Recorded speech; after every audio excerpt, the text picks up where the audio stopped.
Bonjour à tous, aujourd'hui on se retrouve pour faire le point élastique en maille coulée. Donc voilà, comme vous pouvez le voir, il est élastique. Voilà, pas trop dans ce sens-là, c'est vraiment ici que tout se joue. Donc ça se crochette en aller-retour, mais en fait le point, voilà, après on l'utilise dans ce sens-là, pardon, mais en fait on va le crocheter en aller-retour dans ce sens-là. C'est très très simple, très simple, vraiment.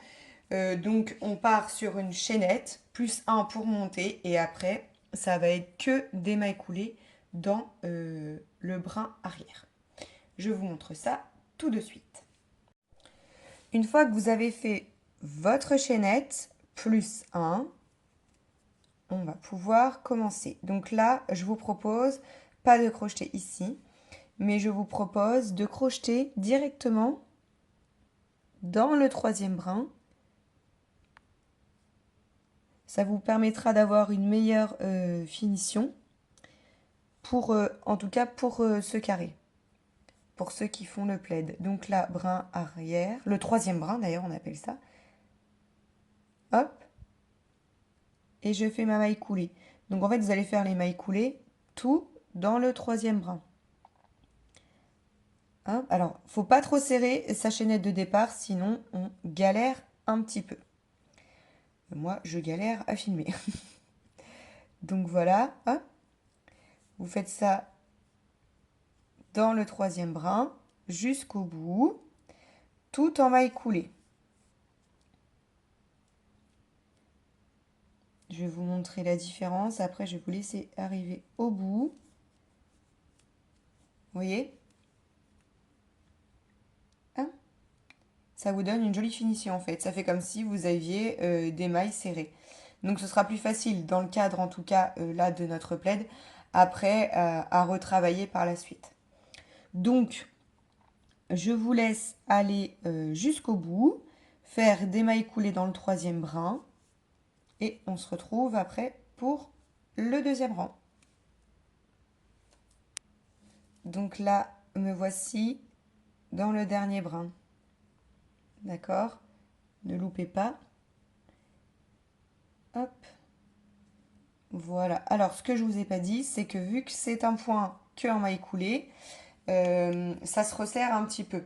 Voilà, donc faites attention. Donc après, normalement, bah, par exemple, cette taille-là, c'est pas mal. Normalement, on s'en sert plus pour faire des ourlets, enfin, les finitions des manches, on va dire, le tour des manches ou le bas d'un pull pour faire cette maille élastique autour en fait du poignet, tout simplement. Donc là, dans le cas de notre plaid, attention, si vous faites le carré, ça se resserre. Donc attention à chaque fois à ne pas serrer trop. Là j'ai pris un 3 mm, je suis en coton. À pas trop serrer vos mailles coulées parce que sinon vous allez galérer après à passer dans le brin arrière. Donc là on a fini. Je fais une maille en l'air pour tourner et je vais faire mon rang de mailles coulées dans le brin arrière. Hop, on va dire que je galère. On tourne le travail et brin arrière. Donc là, je regarde. Mon brin arrière est ici. Hop. Je passe dedans. Maille coulée.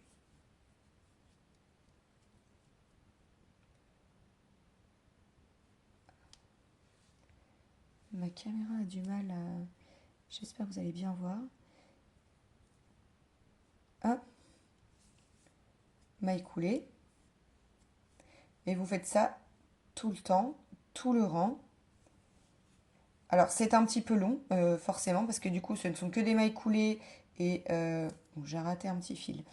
Et comme je vous disais, il ne faut pas trop serrer le travail, il faut faire attention.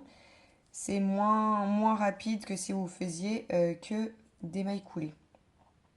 Que des mailles serrées, pardon. Hop, voilà. Donc là, je vous laisse aller jusqu'au bout. Comme ça, on va voir ce que ça donne. Et on se retrouve après. Mais vous allez faire ça, en fait, tous les rangs. Voilà. maille coulée dans le brin arrière. Voilà ce que ça nous donne. Je fais ma maille en l'air et je fais la même chose. Tous les rangs, ça va être dans le brin arrière, une maille coulée. Donc là, ça va être un petit peu plus compliqué à trouver que tout à l'heure.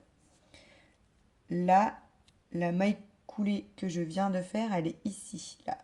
Attention, c'est pas là, c'est ici.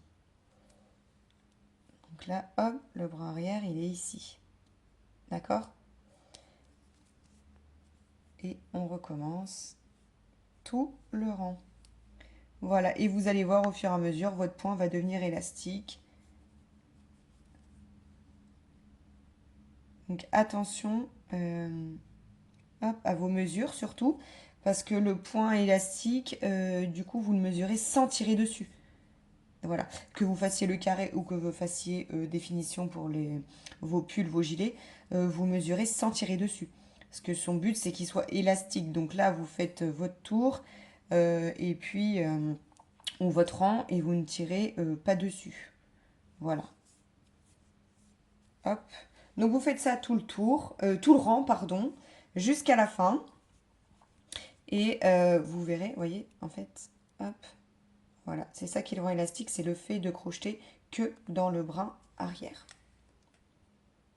Voilà, j'espère que ce petit tuto vous aura plu. J'ai beaucoup bégayé, ça n'a pas été facile, j'ai changé, comme vous pouvez le voir, pour ceux qui ont l'habitude, j'ai changé un petit peu d'endroit pour filmer. Je pense que voilà, c'est ça qui me met pas très à l'aise. C'est pas grave, j'espère que vous aurez bien compris le point. Je vous dis à très vite dans une prochaine vidéo. Ciao ciao!